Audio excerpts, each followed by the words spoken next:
ഇദ്ദേഹമാണോ മറ്റേ പൈസ ഇല്ലാതെ ആത്മഹത്യ ചെയ്തിട്ട് നിങ്ങൾ രക്ഷിച്ച് 6000 രൂപയുടെ ബില്ല് കൊടുത്തത്? അല്ല, അത് ട്രീറ്റ്മെന്റ് ചെയ്ത ബില്ല് കൊടുക്കണമല്ലോ. ഞാനിങ്ങനെ കഥ കേട്ടോണ്ടിരുന്നപ്പോ ഞാൻ ആലോചിച്ചു ഇദ്ദേഹമായിരിക്കുമല്ലോ അദ്ദേഹം. അത് ട്രീറ്റ്മെന്റ് ചെയ്തതിന്റെ പൈസ ഒരു രക്ഷപ്പെടുത്തിയ ഹോസ്പിറ്റലിന്റെ ട്രീറ്റ്മെന്റ് പ്രൈവറ്റ് ഹോസ്പിറ്റലാണ്, പൈസ കൊടുക്കണം. അദ്ദേഹം എന്നെ വിളിച്ചിട്ട് കുറേ തീർ, കാരണം 6 രൂപ പോലും ഇല്ലാണ്ട് ദാരിദ്ര്യവും പട്ടിണിയും നാളെ ബാങ്കിൽ ലോണും എന്ത് ചെയ്യും എന്നൊക്കെ പറഞ്ഞ് ആലോചിച്ച് ആണ് പുള്ളി ആത്മഹത്യ ചെയ്തേക്കണം.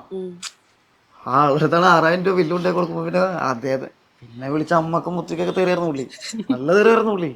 അതോടെ ജീവന്റെ കാര്യം ആരാരും ചെയ്തു. കാരണം എന്ന് പറഞ്ഞാൽ ഒരു ഗതിയില്ല അങ്ങനത്തെ ഒരു മനുഷ്യൻ. അതിന്റെ വീട് കണ്ട നമുക്ക് സഹിക്കൂല, അത്രയും ഗതി. കാരണം ഒരു ഗതിയില്ലാണ്ട് വിദ്യാഭ്യാസ ലോൺ അടക്കാണ്ട് ആത്മഹത്യ ചെയ്യാൻ പോയ ആളാ. അപ്പൊ ആളോടാണ് ജോലിയില്ല, ഒന്നുമില്ല. ആളാണ് വിളിച്ചിരിക്കുന്നത്. 6000 രൂപ കൊടുത്ത അന്നത്തെ എമൗണ്ട് 6000 രൂപ കാര്യമല്ല. അദ്ദേഹത്തെ പിന്നെ എപ്പോഴെങ്കിലും കണ്ടിരുന്നോ? പ്രാവശ്യം കണ്ടിരുന്നു. എന്നിട്ട് എന്തോ പറഞ്ഞു?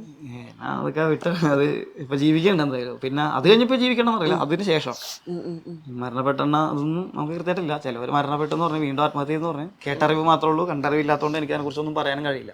ചിലവർ പറഞ്ഞ് ഇപ്പോഴും നന്നായിട്ട് ജീവിക്കണ്ടെന്ന് പറഞ്ഞു.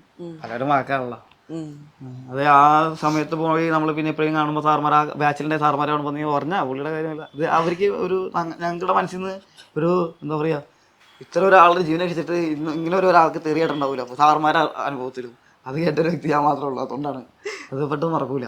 അല്ലേ, ഒരിക്കലും മറക്കൂല. നമ്മൾ ഒരാളുടെ ജീവനെ രക്ഷിച്ചു. അപ്പൊ അതിന് കയറി അമ്മക്കാണ് തെറി പറയണം. 1-2 നല്ല തെറി.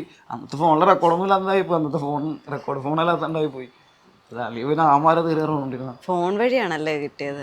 പുള്ളി വിളിച്ചിട്ടുണ്ടായിരുന്നു.